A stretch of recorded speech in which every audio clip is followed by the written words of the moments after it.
Good morning once again, dear students of class 11. Once again, let us continue with The Tempest, and we have already finished the first two pages of the text. Please open your textbooks and get ready for today's class.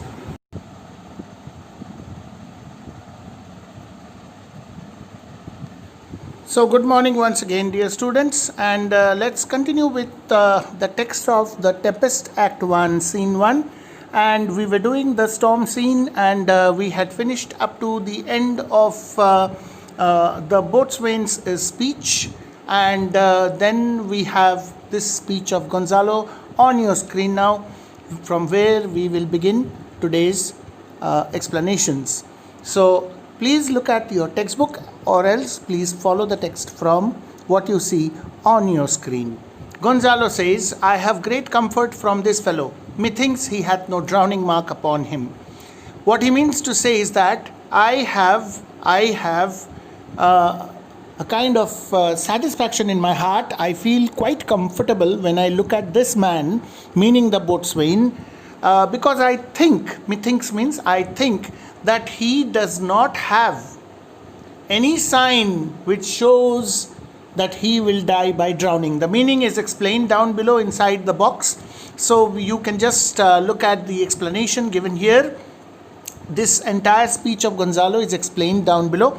I have great comfort from this fellow, up to our case is miserable. I feel comforted by the presence of this man. I think there are no signs to show that he will be drowned, and we with him. Meaning to say that if the boatswain does not have in his destiny death by drowning, then this ship will not capsize and none of us will die, because he is in this ship with us. And if it is not written in his fate that he will die by drowning, then it means that we will also not die by drowning. And then he says, his complexion is perfect gallows. So again, the meaning is explained down below. His appearance shows that he will die by hanging. Gallows is a place where a convict is hanged to death. So he says that I think that this man, Gonzalo, according to Gonzalo, I think that this man is destined to die by hanging. And why should he be hanged? The reason is that he has a big mouth, and he is rudely behaving with royal people. And so once we reach Naples, once we reach home, he will be brought to justice, and the punishment will be that he will be sentenced to death for misbehaving with the king and the princes and the other lords and nobles and courtiers who are right now here with Gonzalo. So this man, I think, will be sentenced to death, and then he will be hanged to death at the gallows. He will not die here. And if he does not die here, it will mean that we will also survive. We will also not die by drowning. So I have this feeling of comfort and confidence that this man is not destined to die by drowning. And then he says, stand fast, good fate, to his hanging. Fate has been personified here, and that is why it is written with capital F. What he means to say is that, oh good fate, or fortune, or lady luck, please stand fast. Meaning to say, please stick to your ground and do not change your mind, because lady luck or fortune is the one who decides what is written in our fortune or our luck. So please stand to this decision of yours, that this man should be dying at the gallows and not here by drowning. Make the rope of his destiny our cable. So he says that the cable by means of which we will manage to stay alive. Cable means the rope. Cable means a thick rope. So just as when somebody falls inside the water, and in order to rescue the person, somebody from the shore throws a strong rope into the water and asks the drowning man to hold on to the rope and then pulls him ashore. The same way, figuratively, what he means to say here is that make the rope of his destiny, that is, the survival that this man is destined to experience, let it also be our cable of survival. So, for our own doth little advantage, because our fate or our luck is giving us very less advantage, so we want to survive holding on to this man's good fortune. So if he survives, we survive. So let us hang on to this man and hang on to his rope of destiny, and so we can also be alive. If not, if he be not born to be hanged, our case is miserable. What he means to say is that if this man is not to die by hanging, that is on land and not here in the sea, then we are also destined to die here. So, only if this man is destined to die on dry land by hanging can we also be alive. Otherwise, if his destiny is that he should die here by drowning, then our case is miserable, meaning to say that in that case we are also doomed. We may not survive. So that is what he means to say. Read this speech of Gonzalo very carefully and go through the explanations given down below, because this is an important speech of Gonzalo which could be given for reference to the context type of question. So we move on to the third page now, and let's see what happens on page 25 in your textbook. Re-enter boatswain. Now as Gonzalo speaks these words, once again the boatswain. So what happens actually is that the boatswain, the master, the mariners, they are coming and going from the scene again and again, and it is happening because Shakespeare wants to create an impression that they are busily running about here and there on the deck of the ship, doing all the necessary things in order to save the ship from destruction. So once again the boatswain appears on the stage, and the boatswain says, "Down with the topmast." He is giving command once again. He is ordering the mariners, pull down the topmast, that is the sailcloth from the topmast. What is the mast? It is the tall, straight, you can say, a structure which actually holds the sails of the ship. So he says, down with the topmast. Pull down section of the mast fitted to the top of the lower mast. So bring it down. Yea, lower, lower. Yea means without any delay, without wasting time. Do it fast, do it fast. Bring it down, bring it down. Bring her to try with main course. So make her move along the main course, referring to the ship. Adjust the sails so that the ship's bow is into the wind. So these are the technical orders being given to maneuver the ship in a proper way so that it does not topple over because of the strong gusts of storm winds. So suddenly a cry within, a screaming or a cry comes from inside the cabins of the ship, that is below the deck. Now these people, the Gonzalo and the royal passengers, they have gone back to their cabins, and now the ship is listing from side to side, and it's rising and falling in the water. So a violent, vigorous movement of the ship is taking place, because of which these people inside their cabins are screaming in fear. So boatswain hears that screaming, and this is how he reacts to the sound of screaming. A plague upon this howling. So he is very angry. A curse upon. Plague is a disease, but here it means I curse this yelling or this shouting. They are louder than the weather of our office. So meaning to say that these passengers inside the cabin, they are screaming louder than the sound of the storm, or the way we are shouting at each other to control the ship. We, the mariners, we are shouting at each other over and above the sound of the howling storm, and even our sound is not as loud as the shouting of these people who are inside their cabins. So he is complaining that way, and at that very moment, once again, 3 people come out of the cabin, and when they hear the voice of the boatswain, they come out onto the open deck of the ship once again. This time Sebastian, Antonio and Gonzalo. Gonzalo is following. This old man is always everywhere. and Sebastian and Antonio. Sebastian is the brother of the King of Naples, Alonso, and Antonio is the Duke of Milan, but he is the usurping Duke of Milan. He has unlawfully taken away the dukedom from his elder brother Prospero. So these two princes come out on the deck, and Gonzalo comes with them. And as soon as he sees them, the boatswain becomes furious, because he had earlier told them to go back to their cabins, and they had gone back also. But again, these people have come out, and this is kind of disturbance for the boatswain, because at the moment he doesn't want anyone to interfere in his work, because there is a situation of emergency right now, and he does not want that these royal passengers should come out and ask him questions, and he will have to stop to answer them.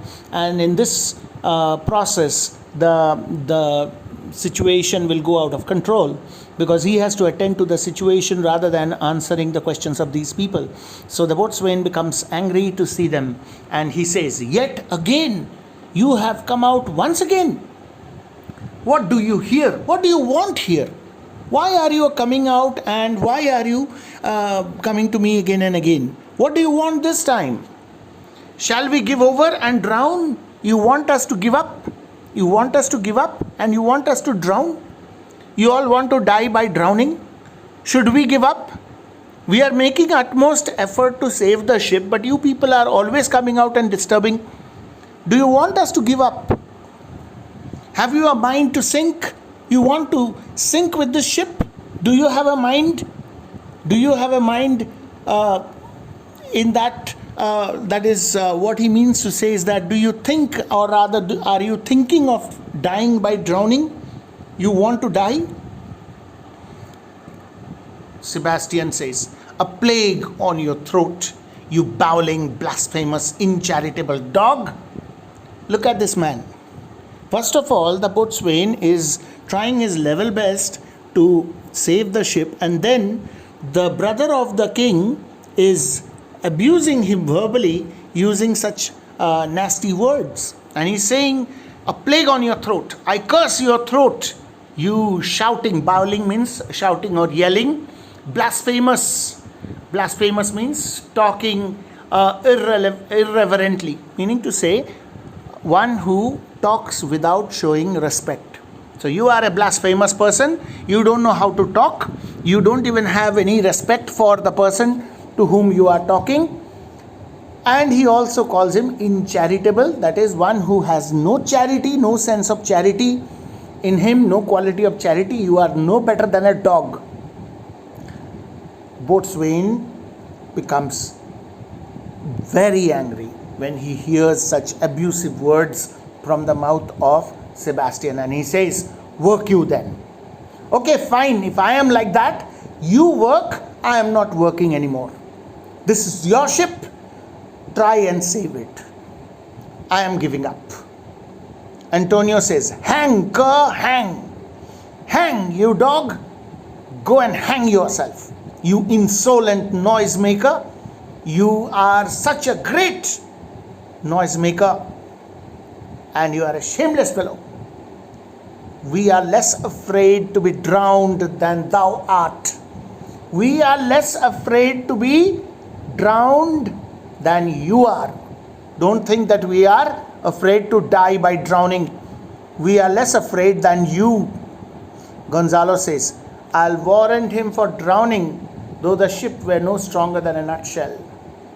I can guarantee that he won't die by drowning, even if the body of the ship is no stronger than the shell or the outer covering of a nut. For example, peanut. What is the thickness of the shell of a peanut? It can be easily broken by pressing with 2 fingers. So that is what he means to say, that even if this ship is no stronger than a nutshell, I can guarantee that this man will not die by drowning." The boatswain continues to give orders. Though he was angry, he knows his duty, and so he continues to give orders to the sailors, and he carries on addressing the sailors instead of responding to these people. And he says, lay her a hold, a hold. So steer away from the shore, close to the wind, hold it steady. So these are all the typical navigational orders or commands being given by the boatswain to the mariners. Set her 2 courses. All the meanings are explained alongside. As you read, you must look at the meanings so that you don't have any confusion.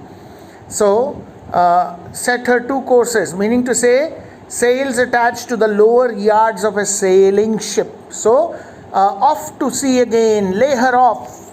So, let us move the ship away from the direction of the shore, because the shoreline is full of rocks and we can dash against those rocks and break apart. So turn the ship in such a way that it moves away from the shore and it moves towards the open sea. So saying this, just as he finishes saying this, re-enter mariners wet. All the mariners are seen on the stage. As I told you, they are coming and going. Similarly, the boatswain and even the master, to give the impression that they are working all over the ship. So these mariners, they are now all drenched in water. Now on the stage, it is not possible to show a ship. So Shakespeare makes the mariners dress up as the mariners. Okay, the characters or the actors who are playing the roles of the mariners, they are dressed up as sailors and they are completely drenched with water. So they enter, and this gives the impression to the audience that the spray of seawater over the deck of the ship has drenched them. So re-enter mariners wet, and let's see what the mariners say. All lost, to prayers, all lost. Mariners are giving the final verdict. They are declaring that it's lost, it's a hopeless case, it's a lost case. They have failed to save the ship. The ship is going in its own direction wherever the storm is taking it. So it's just a matter of few more seconds before it will hit something hard and it will break apart and they will all die by drowning. And so the mariners say, all lost, please start your prayers. Start praying, because now only God can save us, because whatever was possible for humans to do, we have made all possible human effort. Now it is left to providence, it's left to God. So start praying, because now death is imminent and there is no way that we can protect ourselves. So with that we move to the next page. Saying this, the mariners leave the scene. Now the boatswain is alone, not alone, he is with these royal passengers on board the ship in the scene. Now we move to page 26 and the boatswain says, what? Must our mouths be cold? He can see that all the royal passengers, now they are in a very pale and shocked situation. They look so scared and stunned, and so the boatswain says, what happened to you? Why are your mouths cold? So must we be drowned? Then Gonzalo says, the king and prince at prayers, let's assist them, for our case is as theirs. So Gonzalo gives the idea to the other two people, that is Sebastian and Antonio, that the king and his associates, including the prince, meaning Ferdinand, the prince of Naples, or the son of King Alonso, the king and the prince are already praying inside the cabin. Let's also go and join them in prayers, because now only prayers can save us. Sebastian says, I am out of patience. So for our case is as theirs, meaning to say our situation is the same as theirs. Let's go inside the cabin and start praying. Sebastian says, I am out of patience. I don't have any more patience. I have lost my patience. What patience is he talking about? Well, he probably is talking about doing something against the boatswain. Antonio says, we are merely cheated of our lives by drunkards. He is blaming the boatswain and the mariners. These drunkards, though they are not drunk, but he is calling them drunkards. He is saying that we have been cheated of our lives. Now that our lives are about to end, it's all because of these drunkards who have not done their work properly, and so the ship is about to be destroyed and we are about to be killed. So we are merely cheated of our lives by drunkards. This white-chapped rascal, would thou mightest lie drowning the washing of 10 tides. This big-mouthed rascal, wide-jawed or big-mouthed rascal, referring to the boatswain, I wish, would means I wish that you should lie drowning inside the sea, that you should fall into the sea and die by drowning, and 10 tides will wash over you. So 10 such tides of the sea should wash over you or your body inside the sea. So he's cursing the boatswain. The Gonzalo, in the meantime, is the only positive thinker. Once again he says, he will be hanged yet. Yet I feel that this man will not die by drowning, he will be hanged at the gallows for his misbehavior. He will not die by drowning. I have confidence that this man will not die by drowning. Though every drop of water swear against it. Though every drop of sea water swears against the idea that he will die at the gallows, every drop of this sea water wants to swear that he should not be dying at the gallows and that he should be dying by drowning. I still believe that he will die by hanging. And gape at widest to glut him, though every drop of sea water opens its mouth wide and tries to engulf him, tries to drown him, I still believe that he will not die by drowning. And at that very moment, a confused noise within. And so Gonzalo says, mercy on us. We split. Split means break apart. The ship seems to be breaking apart at this moment. It's all an optical illusion created by Prospero with the help of Ariel, the airy spirit. There is no storm actually. These people are experiencing something which is magic, something which has been created supernaturally by Prospero. But they don't know, and they think that the ship is breaking apart. So Gonzalo is shouting and saying, we split, we split. Farewell, my wife and children. Farewell, brother. We split, we split, we split. So goodbye to you, my wife and children. I'll never see you again. And goodbye, my dear brother. We are breaking apart. We are breaking apart. At that very moment, the boatswain leaves the scene. Antonio says, let's all sink with the king. Let's go inside the cabin, and there, together with the king, let us all die by falling into the water when the ship breaks into pieces and the water swallows us. Sebastian says, let's take leave of him. Let's go inside and let's take leave of him. Meaning to say, let's say goodbye to the king, because after this we will not meet again. So this is our last chance to say farewell to each other. Let's go inside and let's say goodbye to the king. Exeunt Antonio and Sebastian. So Antonio and Sebastian leave. Earlier the boatswain has left, and before that the mariners have left. Now only Gonzalo is on the deck of the ship alone. That means on the stage it's only Gonzalo, the character of Gonzalo. And what does he say?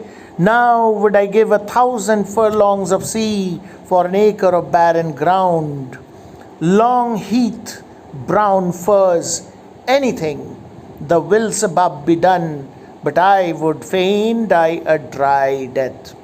Now I am ready to give even 1,000 furlongs. Furlongs is a measure of distance. 1,000 furlongs of the sea for just an acre of useless solid ground, which is covered with maybe a heath. Which is a heath?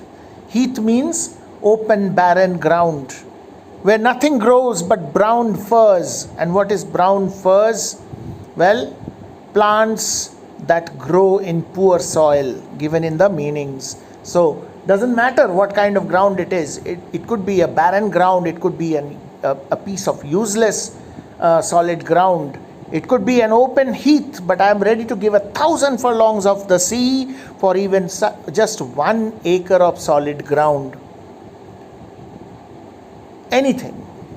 Let it be full of anything, I don't care, but then if it is solid ground, then I am saved. The will's above be done. The will of heaven, the will of heavenly powers, let heaven decide. In other words, let heaven decide and let heaven have its own will. Whatever will happen just now. But as long as I am alive, I will imagine, I will feign, I will gladly imagine that I am dying a dry death, not by drowning in the sea. Even if I die by drowning in the sea, I will still imagine that I am dying a dry death. Dry death means death on the solid ground, not in the sea water. So I will imagine that even when I die.